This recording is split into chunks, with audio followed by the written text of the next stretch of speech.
Ludah merdu menghiasi mimpi, senandung rindu meriangkan hati. Tanpa notasi, suramnya hidup ini. Dari telinga, aku turun ke hati. Alhamdulillahirrabbilalamin. Wassalatu wassalam asyafi anbiya mursalin wa ala alihi washabihi ajma'in. Assalamualaikum warahmatullahi wabarakatuh. Salam Melaka Kumanju Jaya. Rakyat bahagia menggamit dunia. Bijak laksana tuah, berani laksana jebat. Mozaik anak yang baik lagi cerdik. Salam dari ilmu amalan baca. Dan salam Malaysia Madani.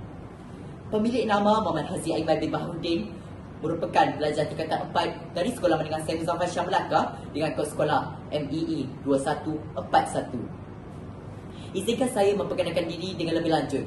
Pelbagai pencapaian telah saya kecapi pada tahun 2024 dan 2025. Antaranya, saya merupakan pengurusi sekolah bagi sesi 2024 hingga 2025. Ketua Kamar Asrama Putera 2025 Rumah Bendahara, Ketua Exco Majlis Sekolah 2025 Bash Al-Qalam, Ketua DOM 2025 bagi DOM Bendahara 3, Setiausaha 2 bagi Kelab Persatuan Alam Sekitar 2025, Ahli Jawatan Kuasa Tingkatan 4 bagi Sukan Permainan Catur 2025. Pada peringkat antarabangsa, saya telah menyertai pertandingan Olimpiade Matematik International Competition 2024 dan mendapat pingat Honorable Mention.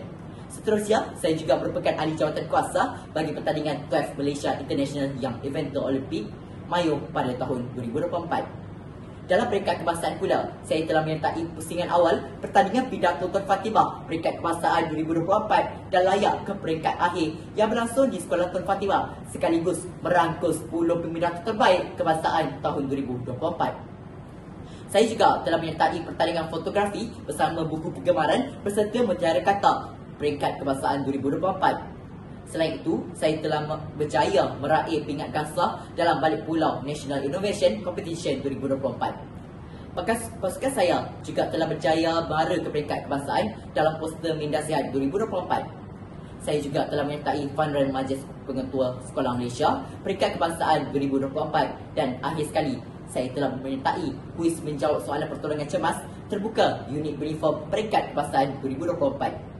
Pada peringkat negeri pula, saya telah mengambil bahagian dalam kem Dai Pena Muda dalam penghasilan karya cerpen bagi fasa 1 yang baru saja berlangsung pada 2 minggu lepas. Lautan samudra sanggup kurenangi, tinggi harapan persembahkan warga. Apa mahu tunggu lagi? Marilah bersama-sama kita mendalami setiap baik-baik perkataan dari sebuah karya Surya Fakir yang mempunyai banyak nilai tersirat yang patut diteladani. Lagukan Senandung Itu mempunyai 311 muka surat dan mengandungi 23 bab. Novel ini menyentuh tentang perjuangan, keazaman, keberanian, kegigihan dan juga kecintaan terhadap budaya Melayu. Saya yakin dan pasti bahawa buku ini mampu memberikan sentuhan jiwa kepada masyarakat yang membacanya, khususnya buat golongan wanita. Buku Lagukan Senandung Itu karya Surya Fakir tergolong dalam kategori novel sastra Melayu. Ia juga boleh dikategorikan dalam beberapa genre lain, antaranya sastra kontemporari yang mengangkat tema perjuangan wanita dalam bidang seni tradisional. Yang kedua, budaya dan warisan yang menggambarkan kepentingan memelihara seni muzik tradisional Melayu seperti gendang dan serunai. Yang ketiga, inspirasi dan motivasi yang menceritakan ketabahan seorang wanita menghadapi cabaran untuk mencapai impiannya. Dan yang keempat, fiksyen realistik yang berdasarkan latar masyarakat dan cabaran sebenar dalam mempertahankan warisan budaya. Novel ini sesuai untuk pembaca yang berminat dengan sastra Melayu, budaya tradisional dan kisah perjuangan wanita dalam dunia seni. Buku ini telah diterbitkan oleh Dewan Bahasa dan Pustaka dengan kerjasama Kepezi iaitu Kelab Penulis Zahra Nawawi di bawah bimbingan Puan Zahra Nawawi. Kata orang tak kenal maka tak cinta. Alangkah baiknya kita mengenali sang perkarya novel ini iaitu Serunai Fakir.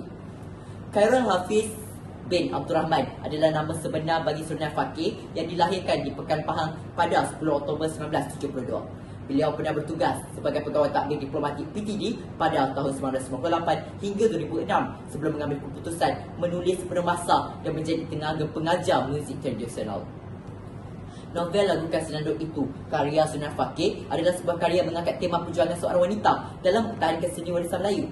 Novel ini mengisahkan perjalanan Fatimah, seorang wanita yang bercita-cita untuk menguasai seni gendang dan serunai walaupun berdepan dengan pelbagai cabaran dan tentangan. Dalam dunia semakin moden, seni tradisional semakin dipandang sepi dan novel ini membuka mata pembaca tentang kepentingan mempertahankan budaya. Ia bukan sekadar kisah pribadi seorang wanita, tetapi juga sebuah simbolik kepada perjuangan memertabatkan seni warisan identiti seni warisan Melayu. Tema utama novel ini adalah perjuangan wanita dalam bidang yang didominasi lelaki. Fatimah membuktikan bahawa kesungguhan dan keazaman mampu mengatasi segala rintangan. Beliau tidak pernah putus asa walaupun berdepan dengan penolakan dan penghinaan. Selain itu, novel ini turut mengetengahkan kepentingan memelihara seni warisan. Dalam dunia yang semakin moden, banyak seni tradisional semakin dilupakan. Melalui kisah Fatimah, pembaca dapat melihat bahawa seni budaya bukan hanya hiburan tetapi juga lambang identiti suatu bangsa. Nilai murni yang terdapat dalam novel ini termasuk kecegalan, kegigihan, keberanian dan kepentingan ilmu. Fatimah bukan sahaja belajar bermain gendang tetapi juga memahami sejarah dan teknik perbuatan alat muzik tersebut. Menunjukkan bahawa kejayaan memerlukan usaha dan ilmu yang mendalam. Surunan Fakir menggunakan gaya bahasa yang indah dan puitis dalam menggambarkan keunikan seni pengendangan Melayu. Penggunaan perumpamaan dan metafora menjadikan novel ini lebih menarik dan mudah dihayati oleh pembaca. Banyak pengajaran yang boleh diambil daripada lagu Kan Senandung itu, antaranya kita perlulah bersungguh-sungguh untuk mempertahankan keazaman dan impian demi mencapai kejayaan yang kita impikan. Yang kedua, kita juga hendaklah pertahankan warisan budaya agar tidak ditelan zaman. Dan yang ketiga, buku ini telah membuktikan bahawa ilmu itu penting dalam apa jua bidang. Maka lagi sekali saya mencadangkan untuk anda buku Lagu Kan Senandung itu untuk menjadi peneman setia anda pada waktu lapang. Sekian, terima kasih. Salam Nadi Ilmu Amalan Membaca.